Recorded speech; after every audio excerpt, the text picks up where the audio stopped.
Let's talk about how insanely secure the Bitcoin network is. The security of a network is measured in something called hash rate.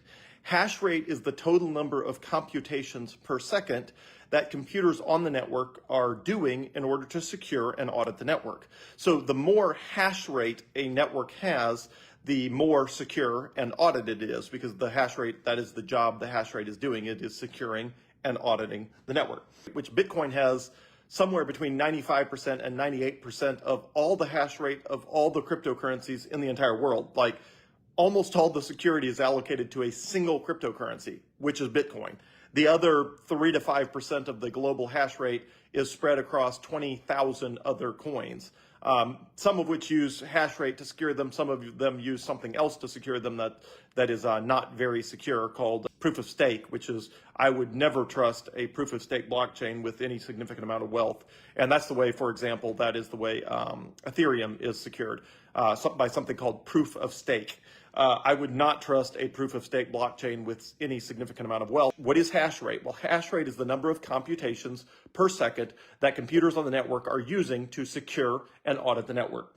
So right now, the total hash rate for the Bitcoin network is 650 exahashes. Well, a exahash is 1 quintillion routines per second. 1 quintillion. A block is not mined every second. A block is mined every 10 minutes. There's not only 650 quintillion processing routines per second. In order to mine a block, total amount of computational power to secure and audit the Bitcoin network every 10 minutes, which is how often every new block is created, is not in the quintillions, it's in the septillions. That just bizarre, mind-boggling amount of computations is what is securing and auditing the Bitcoin network. Now, if somebody wanted to try to compromise the Bitcoin network, one, it requires an enormous amount of electrical power to do that. Because first you have to have computing equipment that can do more than 400 sextillion processing routines, hashes per second.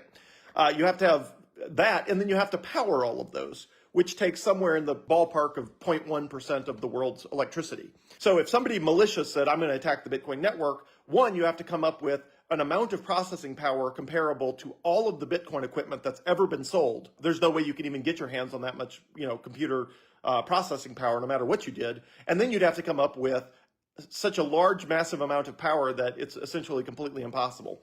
So for all of those reasons, essentially the Bitcoin network is just absolutely insane with regard to securing it, and any sort of attack vector is just completely non-economically viable, non-mathematically viable. It's just absolutely crazy.